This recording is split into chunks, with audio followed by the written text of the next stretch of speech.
So, as is typical of Dokkan, they just dropped the possibly most important producer letter they've ever released out of nowhere. There was no build-up, there was no announcement, they just dropped the most important thing they've ever done in terms of a staff update, ever.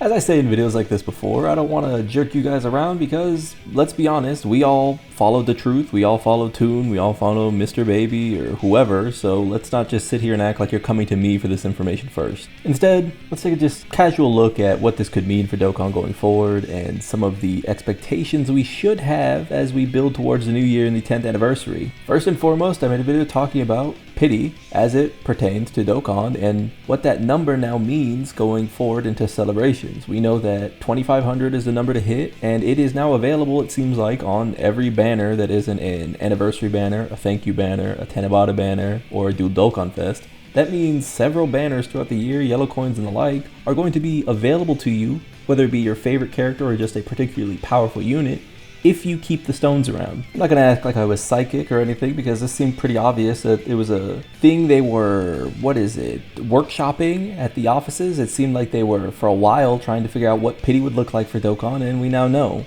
It's not a great pity system, it's not generous, but it is pity, so keep those stones around. Another important piece of information is this UI update is coming in the next month, which is enlightening because it deals with stacking, typically dodge, guarding, receiving hits, using supers, or just attacking in general. This is very important because it means we'll be able to easier keep track of build up. A lot of characters build up right now. Most of them do. Most of the most powerful ones do. So why is this important? Why is this specifically important? Obviously, it's a great change because you don't have to bounce these things around in your head. But what it could also mean is that Dokkan is going to modernize its content for a more active role.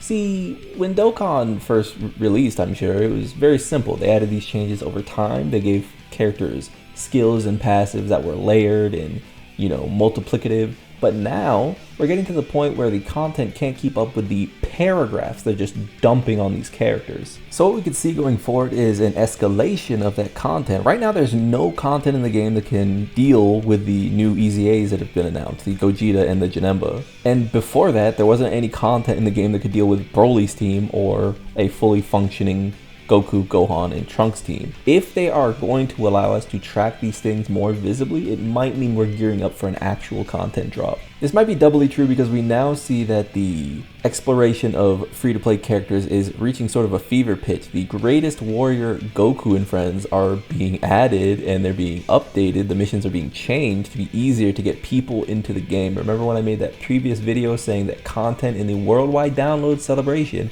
seems sacrificed? I think this is confirmation of that. While obviously there's no strict and physical proof that I can just say, aha, I found it out, I don't have a source or anything, we sort of see with this seemingly random drop from the producers that is just packed with information that is so vital to Dokkan as an IP going forward into the 10th year, the 11th year, the 12th year, and so on. It makes me think that they really didn't put their best foot forward when it came to the actual content drops of the worldwide download celebration. And well, why is that? Is it because the worldwide just doesn't matter or this or that? No, I don't really think so. I think they do care about worldwide. I think they cared about this worldwide especially because it is a sync celebration. What I do think though is that they had to split hairs to some degree. And it was either plan for the 10th year, which seems to be bigger and better than ever, or, commit to this year, which needs some sort of backtracking. They need to sit down and dedicate producer time to interfacing with these bosses, missions, etc. Instead, what they seem to do is allow it to become passive income through just login bonuses, campaign bonuses, these promotional things on Twitter, etc., tickets. That way they could plan and plot this course that seems way more complicated than Dokkan has ever been. For those who are sort of unaware, Dokkan typically has a down period after Worldwide. It's sort of the fall season is a bit of a boring stretch for Dokkan, sort of going into October and then November and then December, finally kicking into the countdown and getting to 10th anniversary or just the anniversary in general. I think what happened this time is they're so behind the 8-ball. They're so behind the 8-ball with Daima, so behind the 8-ball with Sparking Zero that they just had to crunch. I would assume there's a crunch, but again, this is all theory.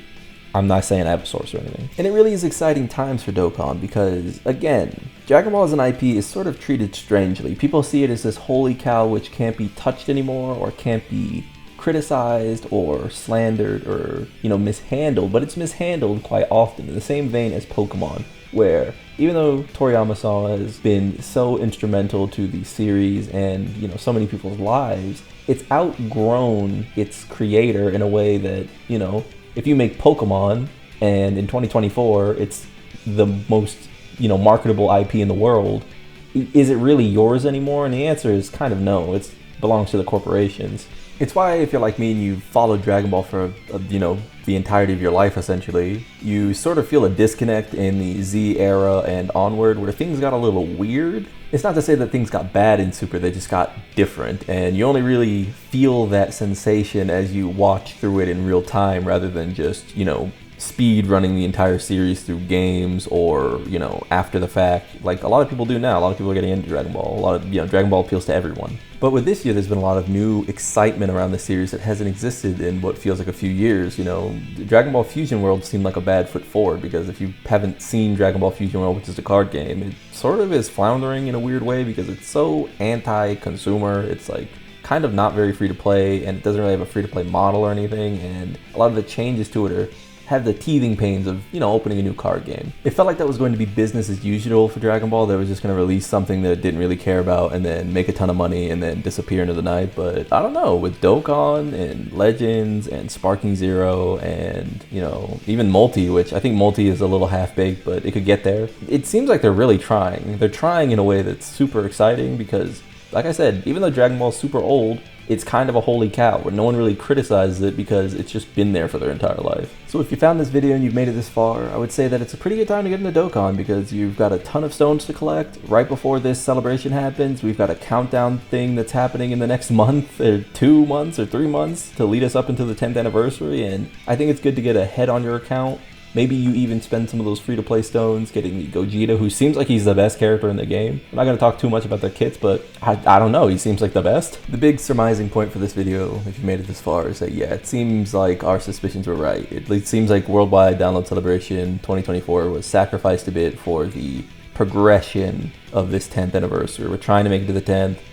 I mean, look at the last roadmap we had. The roadmap before this had information that no one knew what the fuck they were talking about. We literally could not glean anything from the last roadmap, whereas this one, they posted it, and then 4 of the things, or like 5 of the things on it were immediately confirmed and detailed. We know what's coming in October. It's crazy. Very exciting stuff, very exciting stuff.